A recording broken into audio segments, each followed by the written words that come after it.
गिरा जहां पर खून वहां पत्थर पत्थर जिंदा है।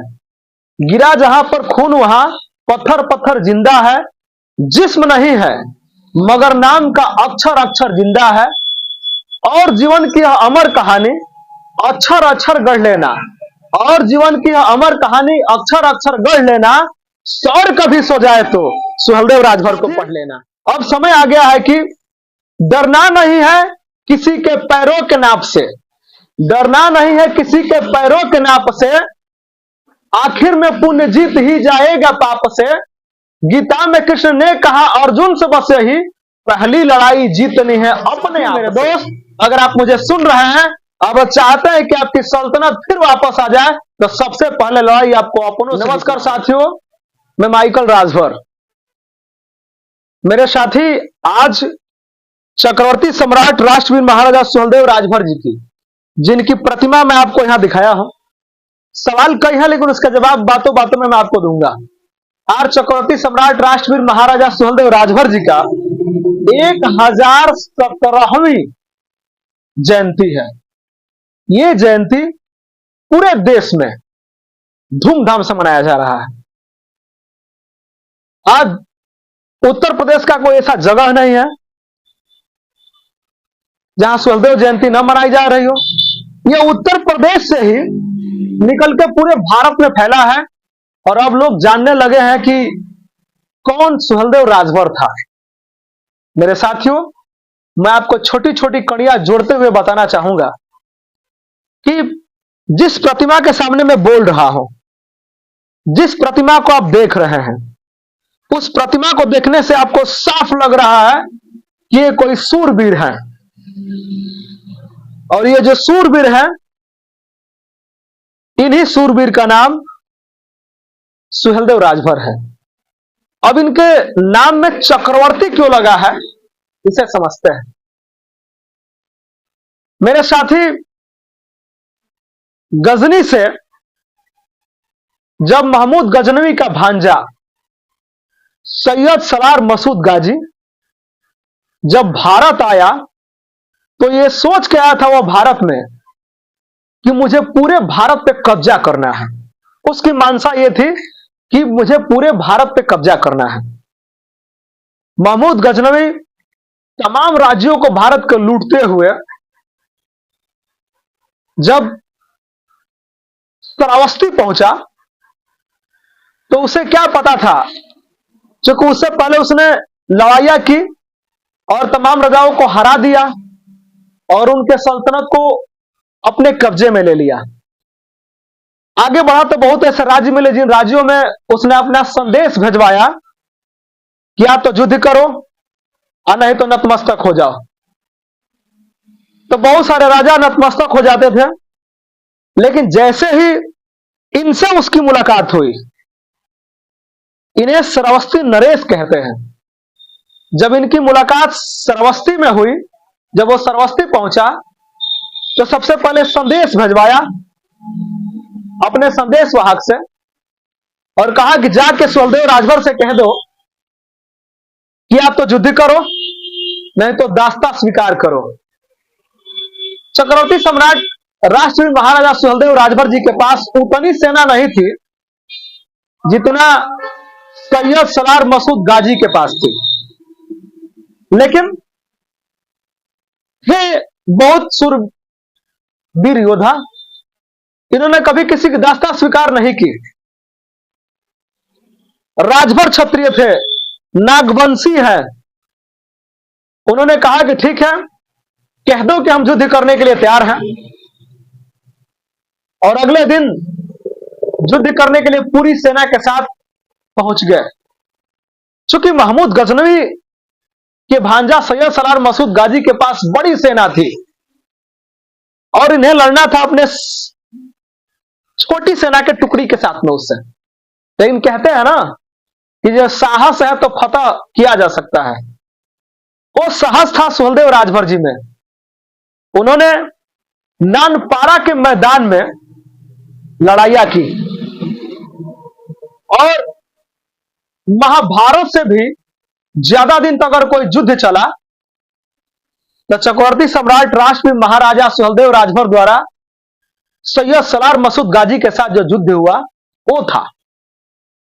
इस युद्ध में सैयद सलार मसूद गाजी भाप ही नहीं पाया था कि मेरी हार हो जाएगी। उसको तो उन्माद थी कि वे हम पूरे देश पे कब्जा करेंगे, इस एक के लड़ने से क्या होगा। इन्होंने अपने साथ में कुछ छोटे छोटे राजाओं का आमंत्रित जरूर किया था। उसमें वो राजा सुहेलदेव जी के साथ में शामिल थे जो इस देश के संस्कृत को, सनातन संस्कृत को बचाना चाहते थे। उनके साथ थे महाराजा सुहेलदेव राजभर जी। अपने दोनों हाथों से तलवार चलाते थे और 80-80 केजी का तलवार अपने दोनों हाथों से चलाते थे।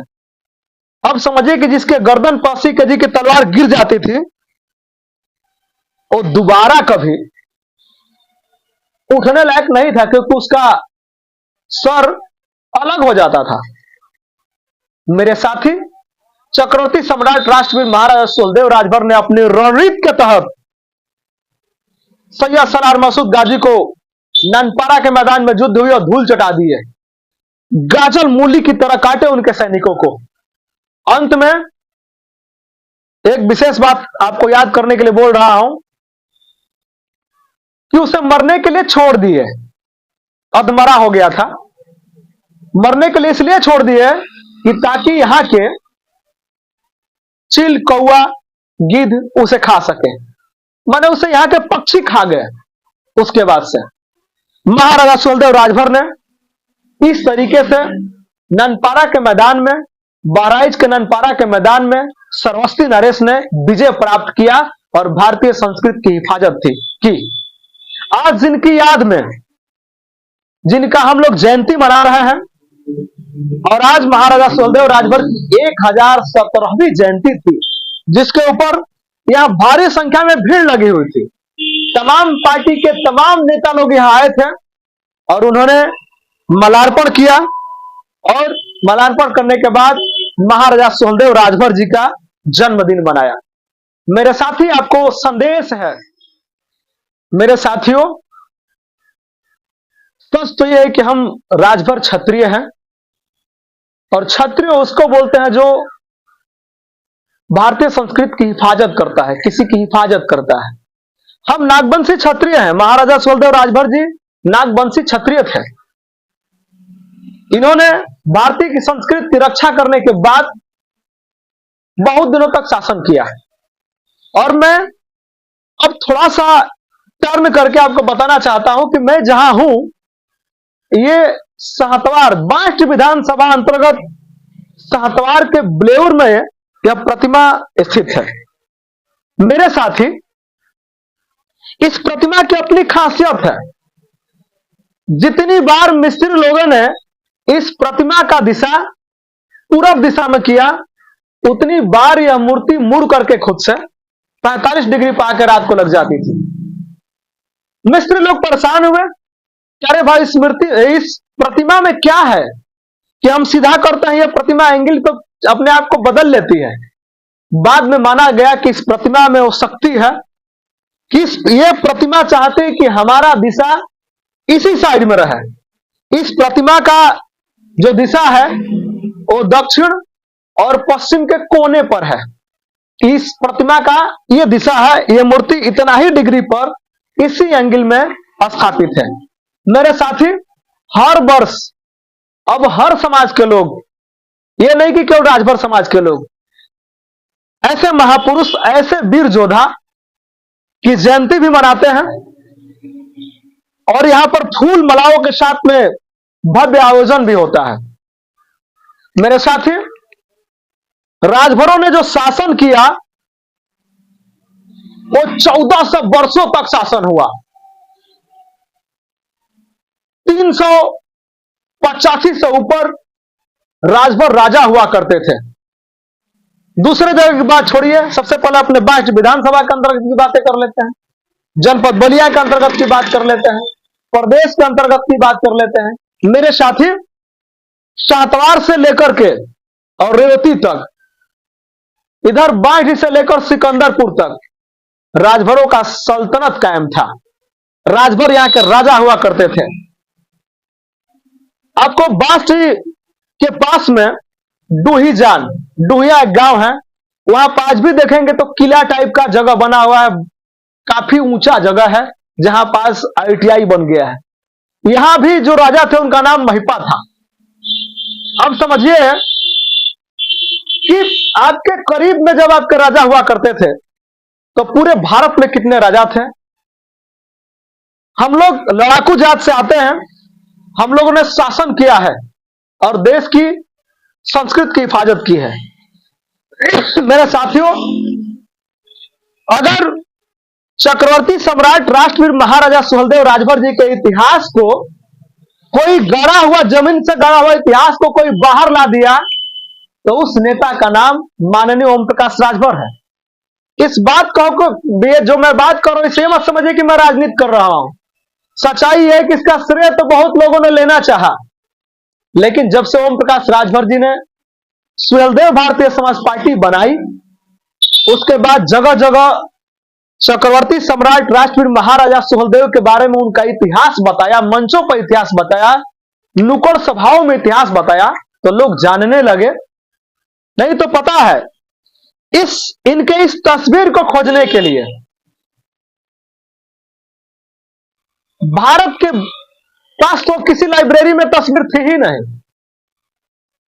इनकी ड्राइंग तस्वीर इंग्लैंड से मंगाई गई। इंग्लैंड के एक लाइब्रेरी में इनकी ड्राइंग तस्वीर थी और वो ड्राइंग तस्वीर जब भारत में आई, MB राजभर जी ने अपने इतिहास की किताब में इस बात को लिखा है कनिंघम के बारे में कि कनिंघम के पास एक ड्राइंग तस्वीर मिली। जब उस तस्वीर के बारे में पढ़ा तो उसे पता चला कि यार ये तो बहुत प्रतापी राजा है। तब उसने अपनी किताब में महाराजा सुहेलदेव राजभर के इतिहास को लिखा। हम भारत के लोगों ने, भारतीय इतिहासकारों ने इनके इतिहास को दबा दिया था ताकि कोई जाने ना, और बहुत अन्य जातियां इन्हें, चूंकि महापुरुष की कोई जात नहीं होती है, मैं भी मान रहा हूं कि ये सबके महापुरुष सब हैं, सब भारतीय संस्कृति को जो रक्षा किए तो सबके हुए, लेकिन कुछ लोग तुले हुए हैं कि मैं इनको अपनी जाति का बना के बताऊं इतिहास में कि मेरे राजा हैं। लेकिन सच्चाई है कि आप आईने अकबरी को पढ़ लीजिए, कनिंघम को पढ़ लीजिए, बलिया की 75 नंबर पेज की गजेटियर को पढ़ लीजिए, आप कनौज की गजेटियर को पढ़ लीजिए, आप कानपुर की गजेटियर को पढ़ लीजिए, आप अयोध्या की गजेटियर को पढ़ लीजिए, आप मगध की गजेटियर को पढ़ लीजिए, आप तमाम ऐसे बनास की गजेटियर को पढ़ लीजिए, तमाम गजेटियर जिनका मैंने नाम बताया, अगर आईना अकबरी से लेकर इन सारे गजेटियरों को आप पढ़ेंगे तो आपको पता चल जाएगा कि किस प्रकार के शासक थे जिनका इतिहास आज पढ़ा जा रहा है। मुझे सूत्रों से इस बात की भी खबर मिली है कि आने वाले दिनों में महाराजा सुहेलदेव राजभर जी का इतिहास किताबों में दिया जाएगा बच्चों को पढ़ने के लिए, और क्वेश्चन भी परीक्षा में पूछे जाएंगे।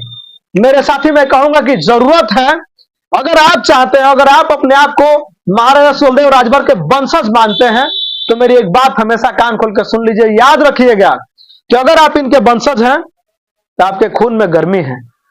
उस गर्मी का इस्तेमाल शिक्षा में करना है, उस गर्मी का इस्तेमाल किसी दूसरे की रक्षा में करना है।